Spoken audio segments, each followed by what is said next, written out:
वर्षाच्या 365 रात्रींपैकी एक रात्र अशी असते, प्रकृती त्या रात्री मनुष्यांना निद्रेची अनुमती नाही देत.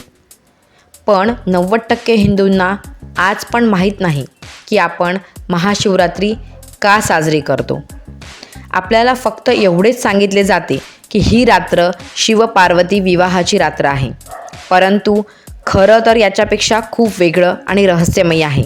या रात्री जुनागडच्या मृगकुंडामध्ये हजारो साधू डुबकी मारतात. परंतु काही साधू असे असतात जे पाण्यामध्ये डुबकी लावल्यानंतर कधीच बाहेर येत नाहीत. मग या कुंडामध्ये असे काय घडले आहे किंवा काय घडत आहे जे आत्तापर्यंत आपल्यापासून लपवले गेले आहे?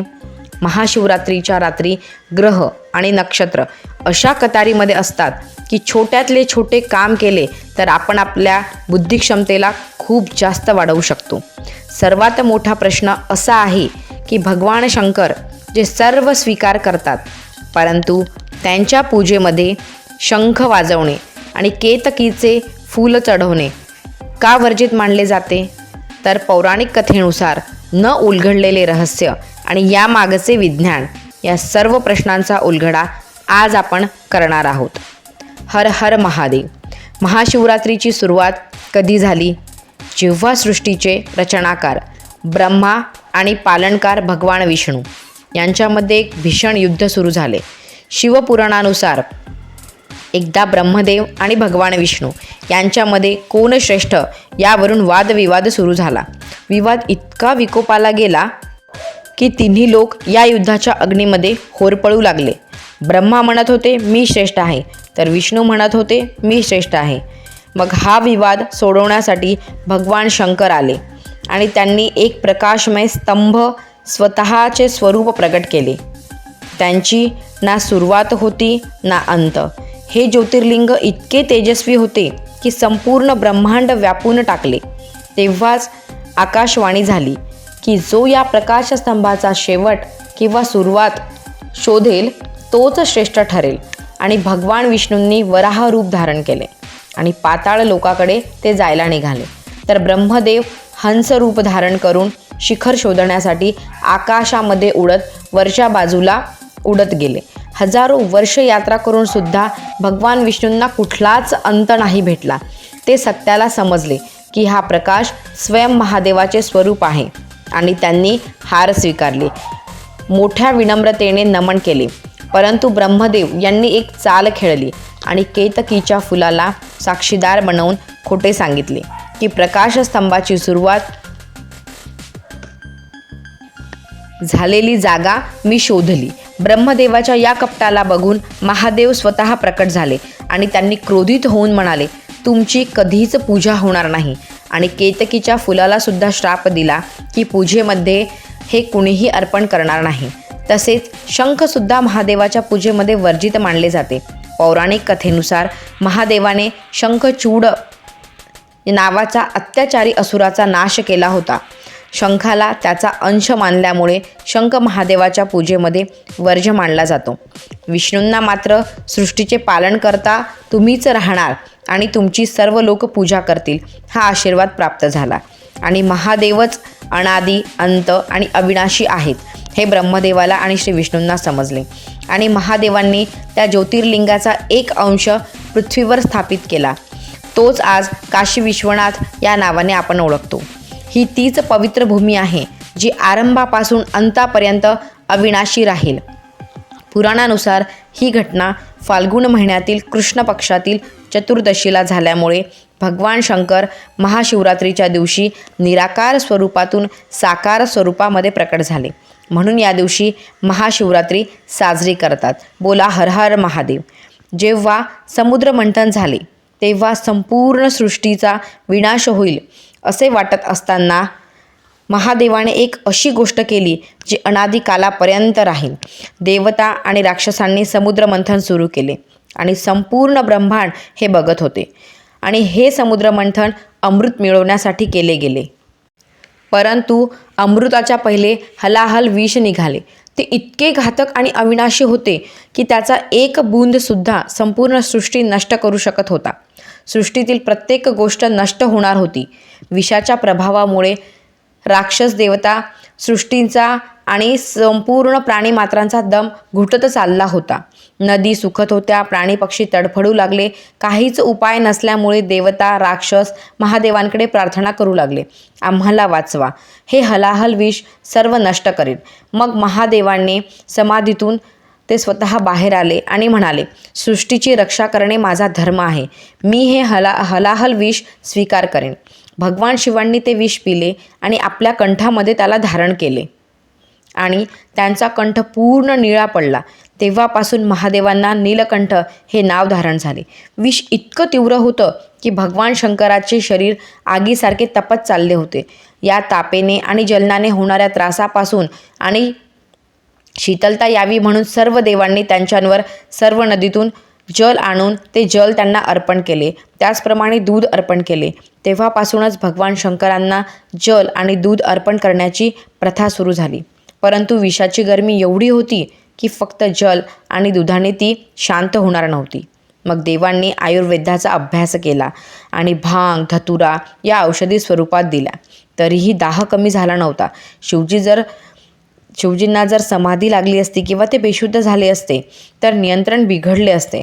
म्हणून संपूर्ण देवतांनी रात्रभर जागून सर्व देव, गंधर्व, ऋषी, सर्व गण यांनी महादेवाची स्तुती केली, भजन म्हटले, नृत्य केले, मंत्रजाप केला, शिवमहिमा गायले आणि भगवान शंकरांना जागवण्यासाठी, सृष्टीला वाचवण्यासाठी सर्वांनी रात्रभर जागरण केले. हीच ती पवित्र पावन रात्र म्हणजेच महाशिवरात्री बनली. म्हणून महाशिवरात्रीला जागरण करतात. भक्त महादेवांना बेलपत्र, जल, धतुरा, भांग चढवतात, कारण त्यांचा निळा कंठ शीतल राहावा म्हणून. महादेवांनी सृष्टीला तर वाचवले, परंतु शक्तीविना ते शव होते. म्हणून हेच संतुलन बनवण्यासाठी शक्ती प्रकट झाली. चला जाणून घेऊया एक अशी प्रेम कहाणी जी युगानुयुगे अमर आहे. एकदा राजा दक्षने भगवान शंकरांचा अपमान केला. सती हे सहन करू शकली नाही आणि तिने यज्ञामध्ये आपले प्राणत्याग केले. सती गेल्यामुळे भगवान शंकरांचे हृदय वैराग्याने भरले. ते कैलासावर समाधीमध्ये लीन झाले. इतकी गूढ समाधी की कुठलीच हालचाल नाही की काहीच नाही. शक्तीविना ते फक्त शव बनून राहिले आणि त्याचा परिणाम संपूर्ण सृष्टीवर पडत होता. ब्रह्मांडाचे संतुलन बिघडले. याच दरम्यान तारकासूर नावाच्या राक्षसाने सृष्टीला चढो की पळो करून सोडले. त्याला असा वर मिळाला होता की त्याचा मृत्यू केवळ भगवान शंकराच्या मुलाच्या हातानेच होईल आणि शिव तर समाधीमध्ये लीन होते. देव घाबरले. भगवान शंकरांना जागे करणे गरजेचे होते. राजा दक्षाच्या घरी सतीने पार्वती रूपाने पुन्हा जन्म घेतला होता. नारदांनी पार्वतीला सांगितले की तुझ्या जन्माचा उद्देश शिवाला प्राप्त करणे आहे. पार्वती मातेने महल सोडला आणि महादेवाची भक्ती, तप करायला सुरुवात केली. अनेक वर्षे घोर तपस्या केली. फळं, पानं खाऊन तेही सोडून घोर तपस्या केली. तपस्येची ऊर्जा इतकी वाढली की भगवान शंकरांची समाधी भंग झाली. महादेवांनी पार्वतीची परीक्षा घ्यायचे ठरवले आणि ते साधू रूप घेऊन पार्वतीकडे आले आणि म्हणाले, हे देवी, तू इतकी कोमल आहेस, राजाची मुलगी आहेस आणि त्या स्मशानात राहणाऱ्या, साप गळ्यात धारण करणाऱ्या, राख लावणाऱ्या, त्याच्यासाठी इतकी कठोर तपश्चर्या का करत आहेस? त्याच्याकडे ना घर आहे ना ठिकाणा. पार्वतीचे डोळे लाल झाले. ती क्रोधित झाली आणि म्हणाली, मूर्ख ब्राह्मणा, तुम्ही फक्त बाहेरचे आवरण बघता. जो संपूर्ण जगाचा स्वामी आहे त्याला धनाची काय गरज? जो स्वतः सृष्टीचा मंगलकारक आहे त्याचा वेश अमंगल कसा असेल? आणि मी शिवाशिवाय कुणाचीच होऊ शकत नाही, हा माझा अढळ निश्चय आहे. हे पार्वतीचे स्वरूप बघून महादेव प्रसन्न झाले आणि म्हणाले, हे पार्वती, तू मला तुझ्या तपश्चर्येने प्रसन्न केले आणि मी तुझाच आहे आणि जन्मोनजन्मी तुझाच राहणार आहे. शिवाविना शक्ती अधुरी आहे आणि शक्तीविना शिव, आणि शिवशक्ती एक झाले. मग शिवाची वरात पार्वतीच्या घरी निघाली. परंतु शिवाच्या बारातीमध्ये भूत, प्रेत, पिशाच, देव, डाकिणी, शाकिणी सर्व नगरात शिवाची बारात पोहोचली आणि सर्व इकडे तिकडे ती बारात बघून सर्व लोक इकडे तिकडे पळू लागले. महादेवाची ही बारात आणि त्यांचे भयानक स्वरूप बघून पार्वतीची माता मेनका म्हणाली, नाही, मी माझी नाजूक मुलगी ह्या वैराग्याला नाही देणार. मग सर्व देव भगवान शंकरांना म्हणाले की तुम्ही तुमचे सुंदर रूप धारण करा. पार्वतीने सुद्धा प्रार्थना केली आणि भगवान शंकरांनी सुंदर रूप धारण केले, चंद्रशेखर स्वरूप. या संसारातील सर्वात सुंदर पुरुष, चंदनाचा लेप धारण केलेले, रेशमी पितांबर, रत्नजडित हार, मुकुटधारी, चंद्र विराजमान डोक्यावरती, सर्व मंत्रमुग्ध झाले. हे स्वरूप बघून सर्वजण अवाक झाले. सर्वात सुंदर पुरुष ते म्हणजेच महादेव. वैदिक मंत्रांमध्ये शिव पार्वती विवाह संपन्न झाला. 2 आत्मा एक झाल्या. शक्ती आणि शिवाचे मिलन झाले. सृष्टी पुन्हा संतुलित झाली. हीच ती रात्र होती, महाशिवरात्री.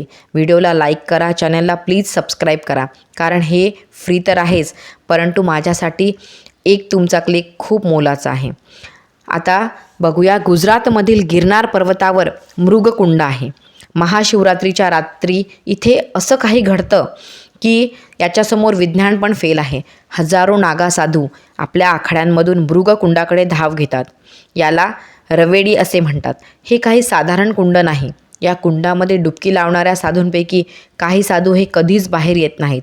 ते नेहमीसाठी गायब होतात. इथले स्थानिक सांगतात. खरंच कुठे जातात हे साधू? काय हा पाताळ लोकाचा रस्ता आहे का, की गिरनारच्या गुप्त गुफांचे द्वार आहे?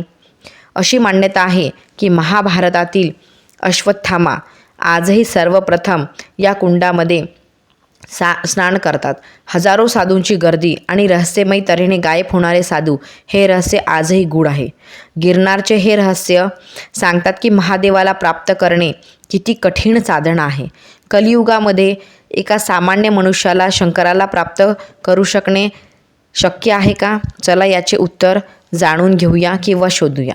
एका जंगलामध्ये एक शिकारी रोज शिकार करत होता आणि आपल्या परिवाराचे पालनपोषण करत होता. या शिकाऱ्याचे नाव होते चित्रभानू. चित्रभान एक दिवस शिकार करण्यासाठी जंगलात गेला. त्याला दिवसभर शिकार मिळाली नाही. घनदाट जंगल आणि रात्र झाली. हिंस्र पशूंपासून वाचण्यासाठी तो एका झाडावर चढला. त्याला माहीत नव्हते त्या झाडाखाली एक शिवलिंग आहे. शिकार करण्यासाठी जागी राहावे म्हणून तो झाडाचे पाने तोडून खाली टाकू लागला. ते प्रत्येक पत्र हे खाली पडत होते, परंतु ते बेलाचे झाड होते आणि हे बेलपत्र शिवलिंगावर पडत होते. दिवसभर उपवास झाला. बेलपत्र चढवले गेले.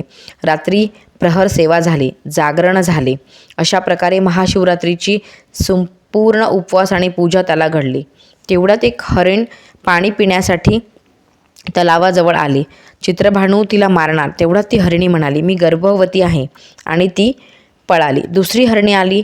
तो तिला मारणार. तेवढ्यात ती म्हणाली की मी माझ्या पतीला भेटून येते आणि मग तू मला मार. तेव्हा अशा तऱ्हेने 4 प्रहर सेवा त्या शिकाऱ्याला घडत गेली आणि त्याच्या हातून पुण्य घडले. तो दिवस होता महाशिवरात्रीचा. बेलपत्रही अर्पण झाले.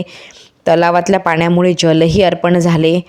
त्यानंतर पूजा झाली, उपवास घडला आणि त्याला मोक्षाची प्राप्ती झाली व शिवलोक मिळाले.